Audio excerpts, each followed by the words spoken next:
नमस्कार. मी राहुल प्रभाकरराव खटिंग, प्रभाग क्रमांक 4 मधून शिवसेना उभाटा या पक्षाकडून उभा आहे. निवडणुकीला उभा आहे, तुमचा उद्देश काय?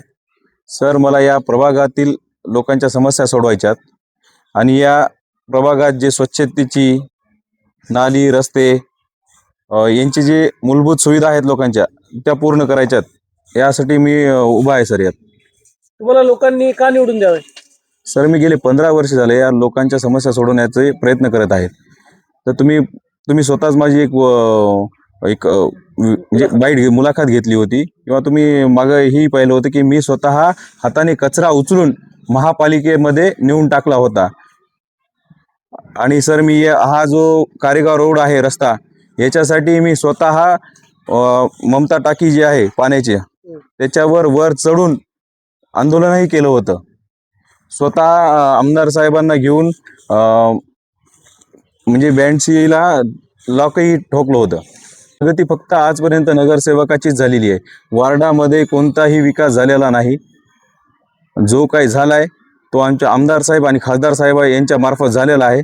आणि थोडा बहुत जे आता विकास झालाय ते फक्त कोणता स्वखर्चातून. ते कशासाठी की बाबा आता मला मतदान पडावं म्हणून मी स्वतः हा रस्ता करतो, तो रस्ता करतो, स्वखर्चातून, फक्त स्वार्थापोटी हे सर्व चालू आहे. सर, प्रभागामध्ये सर्वप्रथम मी स्वच्छतेकडे लक्ष देईल. घंटागाडी नियमित करेल मी. आणि लोकांच्या मूलभूत गरजात काय असतात सर? वेळेवर पाणी येणं, लोकांच्या नाल्या साफ होणं, या मूलभूत गरजा आहेत सर. आणि रस्ते हे पण करायचे आहेत आपल्याला. सर, मी एका सर्वसामान्य वारकरी कष्टकरी कुटुंबात जन्माला आलेलो आहे आणि मला लोकांच्या समस्या सोडवायच्यात. माझं असं नाही आहे की माझं किरायाचं घर आहे. माझ्या वडिलांनी माझ्यासाठी थोडं बहुत घर वगैरे करून ठेवले. लोक किरायाच्या घरातून स्वतःचं बंगले बांधलेत लोकांनी. याच्यामधून जे सायकलवर फिरत होते ते आज फॉर्च्युनरमध्ये फिरायलेत. त्या फॉर्च्युनरमध्ये वगैरे फिरायची हौस नाही. मी माझ्या पॅशनवरच फिरेन आणि लोकांच्या समस्या सोडवेल मी सर. सर, मी एक सर्वसामान्य कुटुंबातील आहे, बरोबर आहे. आणि सर, ते कितीही पैसे वाटू द्या, पण माझी ऐपत नाही पैसे खर्च करायची. मी एका गरीब कुटुंबातील असल्यामुळे पैसे खर्चच करू शकत नाही, बरोबर आहे का नाही. आणि ज्याच्याकडे पैसे ते खर्च करेल. कशामुळे खर्च करेल की त्यांना बाबा त्या पैसे आज खर्च केल्यानंतर उद्या पुन्हा त्याच्यातून काढायचेत ना, लोकांच्या मुंड्या मोडायच्यात. मला तसं काही करायचं नाही ना. मला फक्त काय करायचंय, लोकांची सेवा करायची. याच्यामुळं मला सर यायचंय. आणि मी आज गरीब आहे, मी पैसे वाटू शकत नाही. मला फक्त सेवाभाव माझ्या मनात आहे. त्यामुळं मला लोकांनी प्लीज मला एकदा निवडून द्यावं. मी त्यांची आयुष्यभर सेवा करेल, इतकंच माझं आव्हान आहे लोकांना. इथं राज्याचे उपमुख्यमंत्री येत असतील, शिवसेनेकडून त्या म्हणजे शिंदे गटाकडून सामंत येत असतील, पुन्हा इथं मुख्यमंत्री सुद्धा येऊन गेले भाजपचे, इकडे बघा. आणि हे राष्ट्रवादीचे काल काँग्रेसमध्ये होते. आणि जे भाजपचे उमेदवार आहेत ते सुद्धा मागच्या वेळेस उभा होते.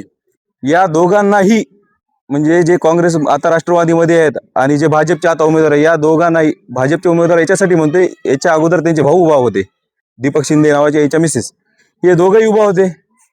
या दोघांनाही जनतेने स्वीकारलं होतं. फक्त 100 मताचा फरक आहे दोघांच्या मध्ये, बरोबर. दोघांना स्वीकारलं होतं, पण हे दोघंही फिरले नाहीत.